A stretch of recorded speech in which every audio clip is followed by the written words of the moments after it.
What does a contraction feel like? How do I know if I'm in labor? And what does the day of labor look like? Wait, is this normal? Hey, I'm Heidi. My best friends call me Hides. I'm a certified birth doula, host of this podcast, and author of Birth Story, an interactive pregnancy guidebook. I have supported hundreds of women through their labor and deliveries, and I believe every one of them and you deserves a microphone and a stage. So here we are. Listen each week to get answers to these tough questions. Birth Story, where we talk about pregnancy, labor, deliveries, where we tell our stories and share our feelings. And of course, chat about our favorite baby products and motherhood. And because I'm passionate about birth outcomes, you will hear from some of the top experts in labor and delivery. Whether you are pregnant, trying desperately to get pregnant, or you just love a good birth story, I hope you will stick around and be part of this birth story family.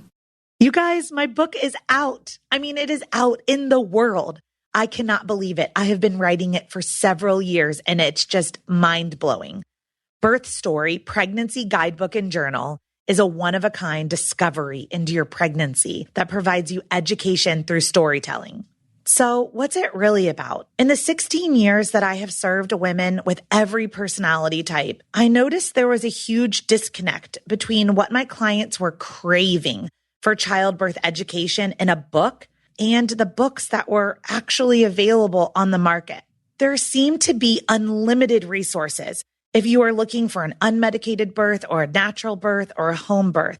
But there just weren't a lot of resources for my clients who were part of the 92% of women birthing in a hospital and very much open to medical interventions like an epidural, nitrous oxide, and opioid medications. So I wrote that book to fill the gap for you. Week by week throughout your pregnancy, you will engage with material meant to educate and empower you as you plan for your own birth story. Hospital, medicated, unmedicated, or something in between. You are welcomed each week with a postcard from the womb, which is an adorable note from your baby about their miraculous development, as well as the amazing changes occurring within you. Then you are invited to use an uplifting birth affirmation and to respond to an introspective journaling prompt to document your feelings, curiosities, and wonders every single week. With room to memorialize your own birth story, this book will become a memory keeper and a legacy gift for your baby. You are encouraged to read one of my favorite birth stories each week, filled with childbirth education, tidbits, and explanations of important medical terms and procedures. These are real-life accounts shared with permission from the births that I've attended during my career as a doula. And I gave you a great mix. In the 42-week guide to your pregnancy and 42 birth stories, 7 of them end in cesarean section. About half are unmedicated and the other half are medicated deliveries. This is a judgment-free book. So take what you need from each element and leave the rest. Okay, are you ready to buy? I would love for you to go to birthstory.com and buy it directly from me. But I totally get it if you're an Amazon girl. You can head to Amazon.com and just type in Birth Story Pregnancy, and the book should pop up. I'll deliver it straight to your doorstep. And I would venture to say that you might be an audiobook kind of woman because you're listening to a podcast. So if you would prefer to listen to this book, then I have recorded it and it is available for download at audible.com or on your Audible app. Thank you for being part of the Birth Story community. I am so excited for you to have this book in your hand once you've purchased it and it has arrived. I hope that you will give me your thoughts and feedback, and don't forget to take a selfie with your book and post it on Instagram and tag at Birth Story Podcast. Today, I'm doing something a little bit different. I have had so many inquiries on how to naturally induce labor, not only from Instagram and my Facebook and my doula accounts, but pretty much with all of my doula clients. And as they come through the rotation of getting to about 36, 37, 38 weeks, everyone starts getting antsy to meet their babies. Another thing that's happening is that if they haven't had a baby by about 39 weeks, it seems that a lot of people are starting to have a conversation so early on about induction. Providers may say something like, well, if you haven't had the baby by blank, then we are going to go ahead and schedule your induction. So today I wanted to walk you through how to naturally induce labor when, like, air quotes, you are past your guess date. Okay. So this one is a little bit, usually I just free talk. Some of this is scripted because I wanted to make sure that I didn't forget to tell you anything really important. So if it seems like I'm talking a little bit less naturally, then that's why. You wake up and you're 38 weeks pregnant and you think you are nearing your due date, but this is really better known as your guess date. You know your baby could actually come at any time. I don't want to downplay this at all. My last couple of clients delivered at 33 weeks, 35 weeks, 37 weeks, and then the last two at over 41 weeks. Yes, it is a big range. It's a big guess. Your baby could actually come today. But if you are counting down the days to your baby's arrival because you're so excited to meet him or her, and you just can't be pregnant any longer, just keep listening. So the average gestation for a first-time mom, healthy, without interventions, is 41 weeks and 1 day. Your due date of 40 weeks is a week and a day early, and it's also arbitrarily based on the day of your last period, if you even know that at all. And it is a one-size-fits-all model. So some of us ovulate on day 6. Some of us ovulate on day 21. Sometimes the sperm and the egg meet quickly. Sometimes the sperm is waiting around for days for our sweet little egg. You really can't guess based on when you had sex. Even when my clients do IVF, this one astounds me. Fertility astounds me. Like, you know your transfer date. They still go off the date of your last period. So if you've hit the 39-week mark, you go in and your healthcare provider starts whispering to you about induction, maybe even 38 weeks. Just take a deep breath and remember that the first unnatural thing about your pregnancy is that you were given a due date. It's a guess. It's a moving target. Your baby will come when he or she is ready. And in fact, only 5% of babies are born on their due date. Despite the fact that I am about to offer up a whole guide to natural induction methods, I want you to be patient before anything else.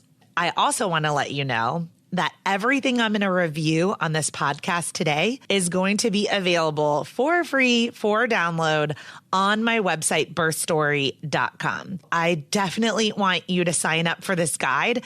Put your pen and paper down. If you're driving, don't worry about it. You can later go to birthstory.com and you can sign up to download this free guide. It is so important to me that you have this guide because it seems to be the number one thing that people are asking about right now. So just be patient. Feel those kicks. Sit down and enjoy these last moments of being with your baby. It is about to be over. And I promise you, you will actually be a little bit sad when your pregnancy ends and that cord is cut. I know it's really hard to believe that right now as you're like rubbing your aching back and you're propping your swollen feet up and you're done. You are done being pregnant. I get it. If you have been listening to this podcast, then you have heard that I gestated until 43 weeks. I know exactly what it's like to be done being pregnant. As your virtual doula, I want you to relax.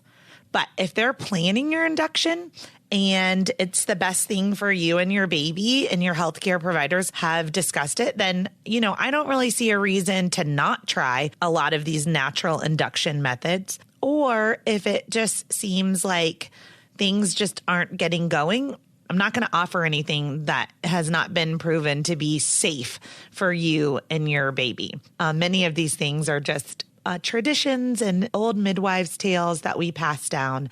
Some of them have clinical research behind them. Some of them are anecdotal. Please bear in mind, I am not a doctor. I am not a midwife. I am not a healthcare provider. I have been a doula at the time of this recording for 15 years and am going off of my experience and my research and my training. So I have personally done every single method that I am recommending. So the number one thing that I learned is start early in the morning because no one wants to jumpstart labor at night. Your natural labor is likely going to kick in at night. So we want to do some things to prime it during the day when you have energy. Put your pens down. This is going to be a downloadable free guide on birthstory.com.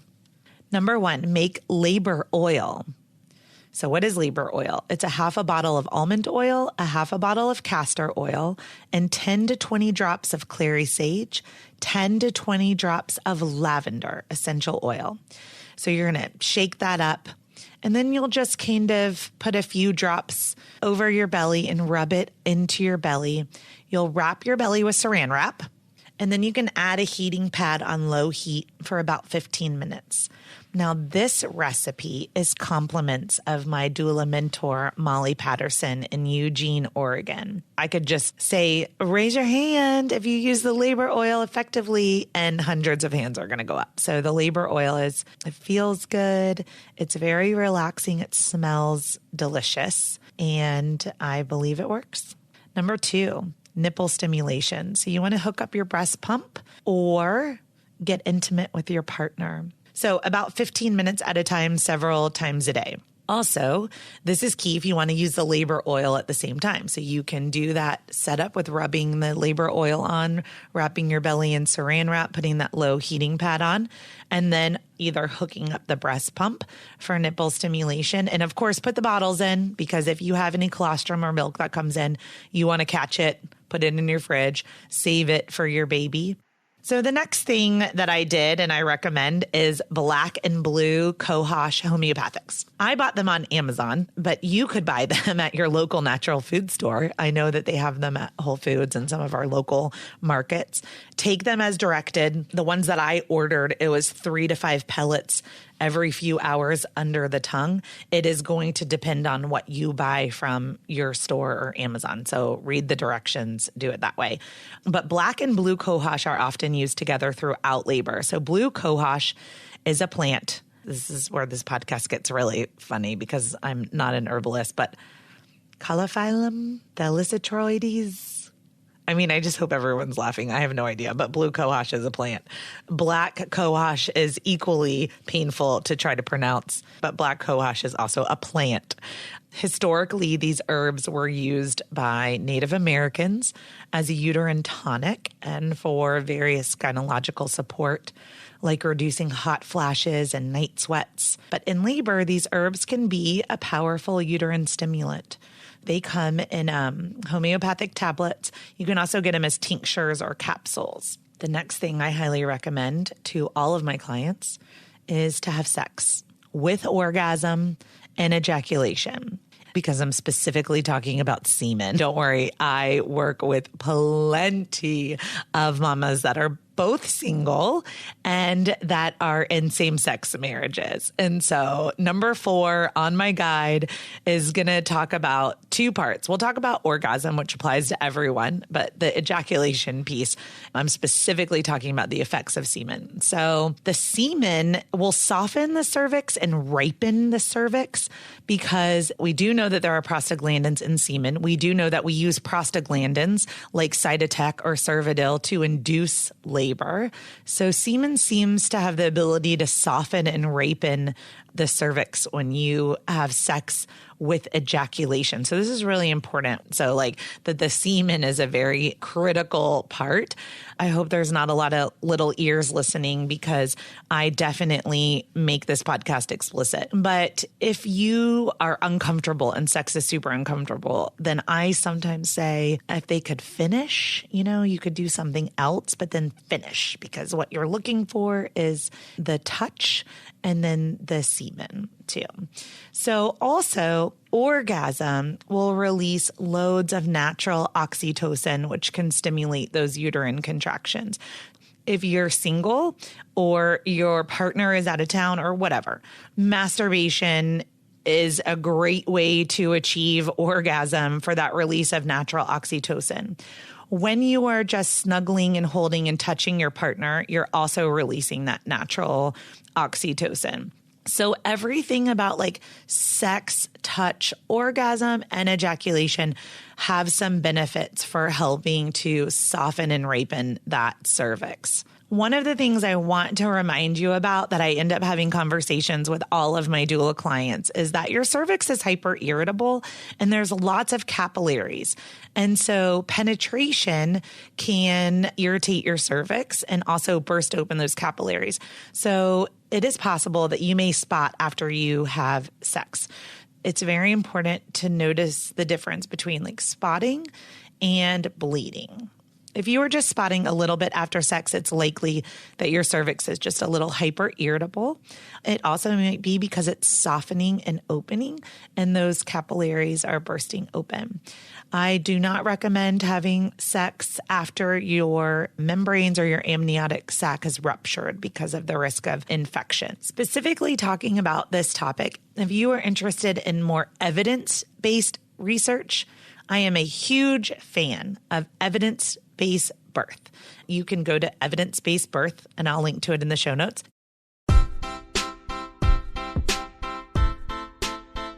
Hey, it's Heidi. I'm interrupting the podcast to let you know about a free resource that I've created for you at birthstory.com.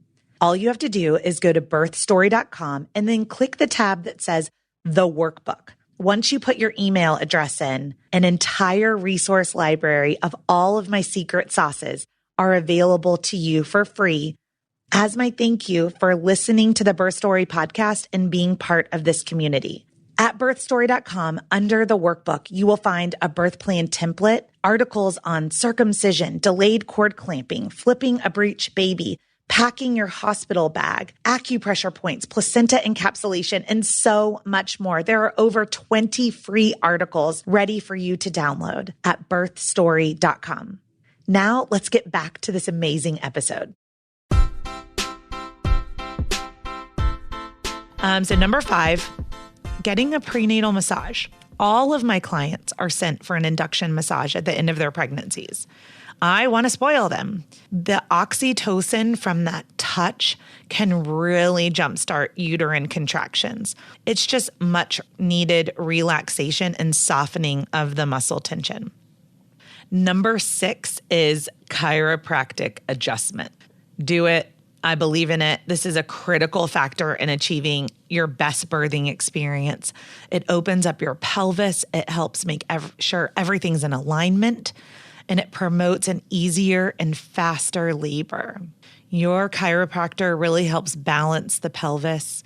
It just really, there's a lot of unnecessary tension in your ligaments and muscles when you're pregnant, even just from sleeping in weird positions. And it just kind of like lends that helping hand to get the baby in a proper birthing position. So when your baby is in a better position and your body is in a better alignment and position, your ability to give birth naturally is increased. Number 7 on my list is acupuncture. The data shows that there's no adverse effects to mom or baby. Acupuncture is amazing. And I went religiously to this amazing woman named Kristen. Acupuncture is part of Eastern medicine. It really just targets certain points on the body that will naturally prepare it for labor, including prostaglandins, which again, we talked about soften that cervix, and oxytocin that trigger the contraction. So when you have the natural release of these hormones, labor can gradually onset and can typically lead to a smoother, less painful delivery. I'll just give you like a quick overview of what it looks like. I mean, you go in and there's like, Zen music and like waterfall and twinkly lights. But it's these very thin needles that penetrate the skin. And in Chinese medicine, this acupuncture is linked to the belief that the disruption of labor or even diseases, things are caused when the flow of energy in the body is disturbed. So acupuncture will stimulate those points on or under the skin called acupuncture points or acupressure points to try to release this key. When I was experiencing acupuncture to try to induce labor, I felt like I was getting a massage, even though no one was touching me after the needles were in. The baby became very, very active. It was really, really cool. And I just remember that she was taking my pulse on my left and my right. And I just remember her saying your body's not ready. And it wasn't. So number 8 on my list is walking, and specifically the Miles Circuit. So have you ever heard of it? So the Miles Circuit was developed by 2 doulas to help position your baby in the ideal LOA position, which is left occiput anterior. And that is basically where your baby is head down, kind of facing down on the left side. This is the ideal laboring and birthing position. It is a labor set that is exceptionally powerful to help regulate or speed up an erratic or slow labor. You can go to milescircuit.com to learn how to use the Miles Circuit during your birthing. Just a quick reminder again, this entire guide is free, downloadable at birthstory.com. Number 9 on my list is inserting evening primrose vaginally. You can even start doing this around most of my clients probably start around 36 weeks.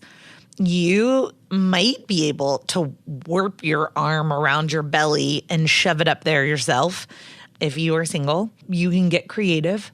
But if you are partnered, then I would have your partner insert the evening primrose for you as close to your cervix as possible with freshly washed hands. So do this right before you go to bed, just so it doesn't leak out right away. When you get up to go to the bathroom, I know you're going to the bathroom 10 times in the middle of the night. So when you get up to go to the bathroom, you are going to see little drops in the toilet that look like oil. This is the evening primrose oil. It has nothing to do with bodily fluids. No bodily fluids coming out of you for labor and delivery look like olive oil in the toilet, right? So evening primrose oil, if you've never seen it, it looks like, you put olive oil in the toilet. Evening primrose oil, EPO, is another term for it. It's a rich source of essential fatty acids, especially GLA, and that functions as a precursor for prostaglandin synthesis. So again, we talked about the effectiveness of prostaglandins ripening and softening the cervix. Number 10, I'm sure you've heard it all, foods. Eat spicy foods, dates, eggplant, cantaloupe. These are all again, traditionally old midwives' tales that we talk about, stimulating the GI tract, getting everything going, vibrations in the colon that could lead to vibrations in the uterus, also help to kind of clean you out before you have a baby. So eat some spicy foods, dates, eggplant, cantaloupe. Some people talk about pineapple too. Power in food though. Number 11, see a reflexologist. And so this is very similar to acupuncture. We talked about there's acupuncture and acupressure points. Acupressure, to me, is a little bit more painful than the peaceful acupuncture, but it is effective. Fair warning. It's not like you go in for acupressure and it doesn't hurt. I went to an acupressurist and he had a tool. He didn't speak English, just Chinese.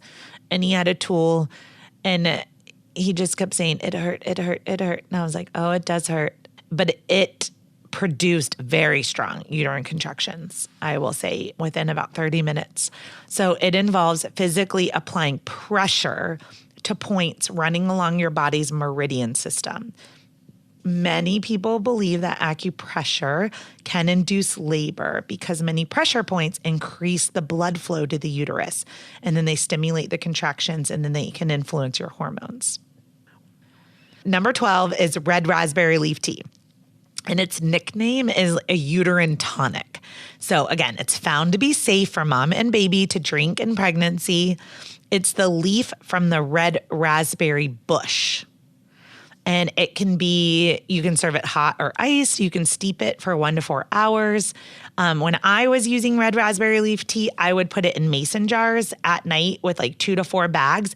And then I would let it steep overnight and I would drink it as a cold brew. Most of the moms that I work with start it around 36 weeks, if not sooner, with maybe just like 1 drink. But I mean, it's kind of a joke in our little birthing group because most of the moms are drinking it kind of like all day long at the end, but at least like 3 to 4 times a day. But again, studies have shown no negative effects for mom and baby. And then traditionally, we do this because it's thought to prime that uterus. Okay, we are on the very last recommended technique, and that is castor oil. Last resort, fair warning. So castor oil, oh gosh, how does it work? It stimulates the EP3 receptors that are found in your uterus, and those cause the smooth muscle fibers to contract. So again, the overriding theme with all of these things are position of your baby, uterine contractions, softening and ripening of the cervix. So this is one castor oil that's thought to cause those uterine contractions. Castor oil is this is used at the very end. It's not recommended before 40 weeks. This is when like you and your provider, either you're out of patience or your provider's like, I really am thinking that an induction might be the best thing. And there's a lot of different, let me say this, every single provider seems to have a different set of rules and regulations for induction.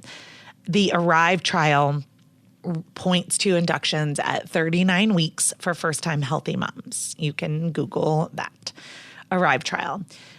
But ACOG, the American College of Gynecology and Obstetrics, doesn't really have a lot of pure indications.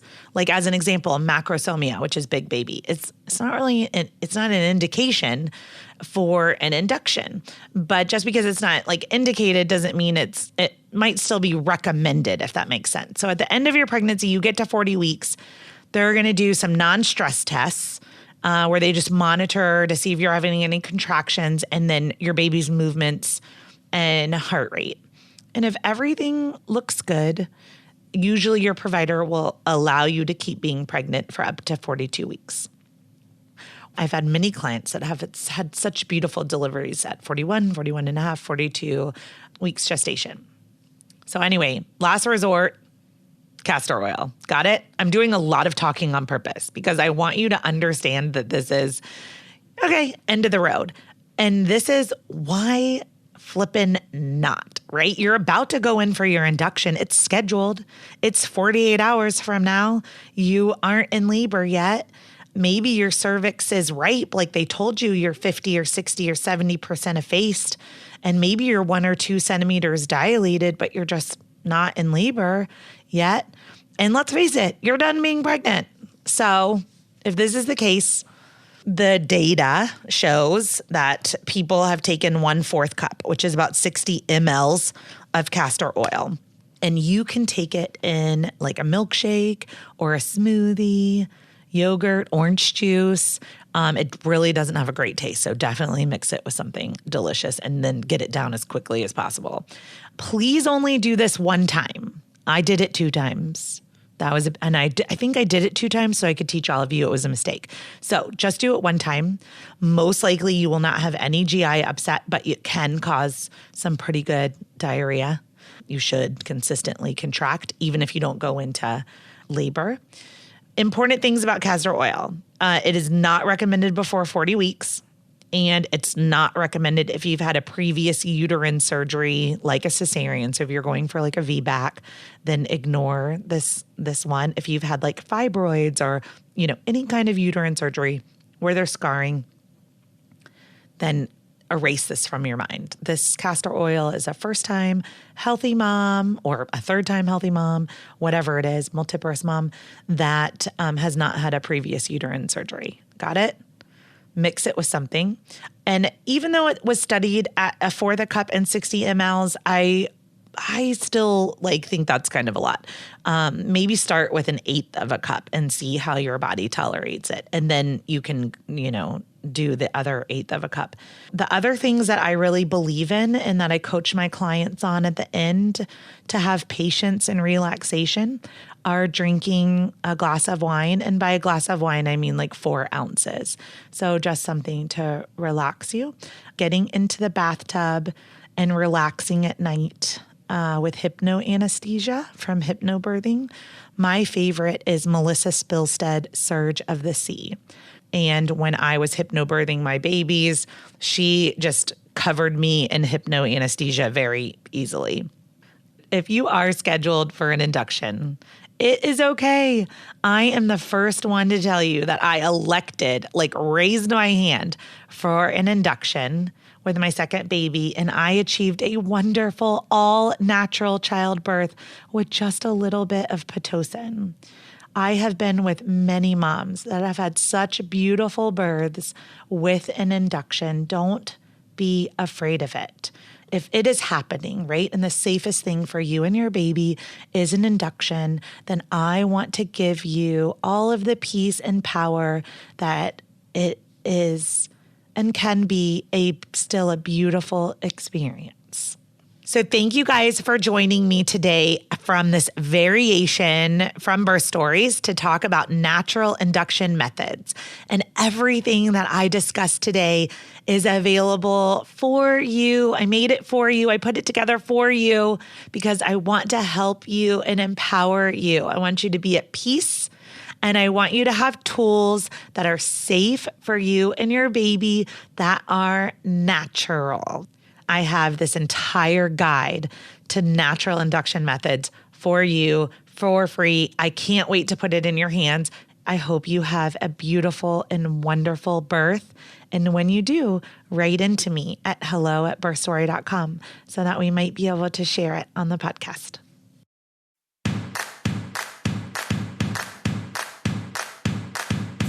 Thank you for listening to Birth Story.